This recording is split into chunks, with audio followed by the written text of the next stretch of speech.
রাইসের জন্য সবজি ভাজা হয়ে গেছে। পূর্ণিমায়, রাখি পূর্ণিমায়, পূর্ণিমার দিনে হচ্ছে মাছের মাথা দিয়ে ডাল থকথক করছে, এই দেখো। আর হয়ে মাছের কালিয়া, এই যে মাছের কালিয়া। আর করেছি হচ্ছে উস্তে আলু ভাজা, এদিকে কালকে মাছের মাথা দিয়ে ইলিশ মাছটা ছিল সেইটা। এইটা হচ্ছে মাছের তেল। তোমরা কে কে মাছের তেল দিয়ে ভাত খেতে পছন্দ করো আমাকে কমেন্ট বক্সে কমেন্ট করে জানাবে। এইসবে তার জন্য তোমার এগুলো হচ্ছে চিংড়ি মাছ আর চিকেন ভাজা হয়ে গেছে, আর এই যে ডিম ভাজাও কমপ্লিট হয়ে গেছে। আর এদিকে চিকেনটা কষানো হচ্ছে রাখি পূর্ণিমায়। আমার বোন সবাইকে রাখি পরাবে। আমার মেয়ের কন্ডিশন, আমার বোন রান্না করে শুয়ে পড়েছে, মানে ল্যাদ খাবো, আমি ল্যাদ খাচ্ছি স্পেশাল, তাই আমার বোন সবাইকে খাওয়াচ্ছে হচ্ছে রাইসের জন্য সবজি ভাজা হয়ে গেছে। আর এদিকে ভাত হচ্ছে, মাংস আগেই হয়ে গেছে। আর আমার মেয়ে ফোনটা নেওয়ার জন্য কেমন করছে। আর মাংস আগেই হয়ে গেছে, মাংস কষা। আর রাইস আর আগের দিন তো খেয়েছিলাম হচ্ছে ইলিশ বিরিয়ানি, ভালোই হয়েছিল খেতে, খারাপ লাগেনি। কিন্তু আমাদের মটন চিকেন বিরিয়ানি ঠিক আছে, ইলিশ বিরিয়ানি আমাদের দ্বারা সম্ভব না মানে হজম করা, খুব একটা ভালো লাগলো না। ঠিক আছে, এমনি স্বাদে ঠিক আছে, কিন্তু তাও ইলিশই হয়। ইলিশে আলাদাই একটা সৌন্দর্য আছে নিজের মতন করে, ওকে সব রকমের সবার সাথে মিশতে পারে না, যেমন আদা রসুনের সঙ্গেও মিশতে পারে না। আর তোমরা একবার ট্রাই করবে।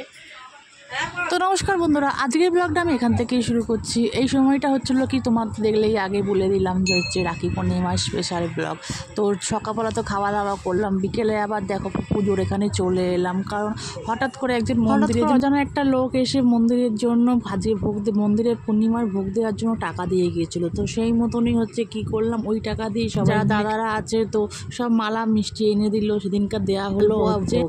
তো বাবাই ঠিক জোগাড় করে নেয়, আমাদের কিন্তু অতটা চিন্তা করতে হয় না। বলে না যার অন্য কার অন্য কোথায় লেখা আছে কেউ কিছু বলতে পারবে না। ঠাকুর মশাইকে বলে দেওয়া হলো। আর সেদিনকার দিনটা ভালোই ছিল, পূর্ণিমা 6:30টার পর ঠাকুর মশাই বললো সময়টা কিন্তু ভালোই পেয়েছো, 6:30টার পর তোমার রাহুকালটা তোমার বেরিয়ে গেছে। এবার সেই পরেই পুজোটা হয়েছে, খুব ভালো সময় পূর্ণিমার। তো সেই মতনই আমি আবার সব জোগাড়জান্তি করে দিলাম।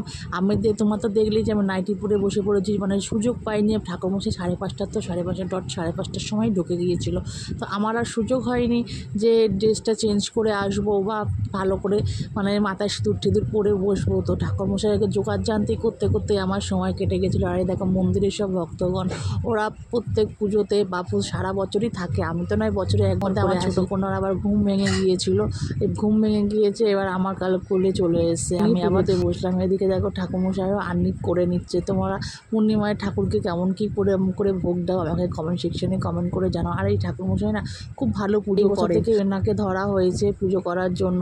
আর বড় দক্ষিণার কোনো ডিমান্ড নেই, তুমি যা দেবে, তুমি যদি ওকে ঠাকুরমশাইকে 1 টাকাও দেয়, সেই 1 টাকাই ভক্তি ভরে নিয়ে যাবে। অনেক ঠাকুরমশাই আছে টাকাটা ঠিক মনে করে, সেটা তার উপার্জনের জায়গা, কিন্তু টাকা ঠিকঠাক না করলে সে কিন্তু পুজো ছেড়ে দেয় বা পুজোর আগে ওনার দক্ষিণাটা চাই। তো সেই মতন এই ঠাকুরমশাই, আবার অনেক ঠাকুর আছে না, অনেক ঠাকুরমশাই যেরকম আছে যে আগে পুজো তারপরে টাকা পয়সার কথা, সেই মানুষই হচ্ছে এই ঠাকুরমশাই। তোমার যদি কন্ট্যাক্ট করতে চাও, এই ঠাকুরমশাইয়ের আমি নাম্বার দিয়ে দেবো, তোমার তাহলে কন্ট্যাক্ট করে নিতে পারো। আমাকে ইনবক্সে জানাবে বা কমেন্ট বক্স করে জানাবে যে আমি ঠাকুরমশাইয়ের নাম্বার চাই, আমি তোমাকে তারা নাম্বার দিয়ে দেবো। আর সেই মতন দেখো ঠাকুরমশাই কী সুন্দরভাবে ভক্তি ভরে পুজো করে দিল। আর সবাই চারপাশে বসে আছে পুজো দেখার জন্য। সারাদিন তো বৃষ্টি গেল, কিন্তু ঠিক পুজোর টাইমটা আবার কিন্তু ঠিক বৃষ্টিটা কমে গেছে। আবার ভোগ নিবেদনের পরেই আমি চলে গেলাম হচ্ছে বাইরে ঠাকুরগুলো যে প্রতিষ্ঠিত আছে ওই ঠাকুরকে ভোগ নিবেদন করার জন্য। কমপ্লিট হয়ে গেছে পূর্ণিমায়, রাখি পূর্ণিমায়। ওদিকে প্রসাদ বিতরণ করা হচ্ছে। আজকের ব্লগটা ভালো লাগে থাকলে শেয়ার করে দেবে।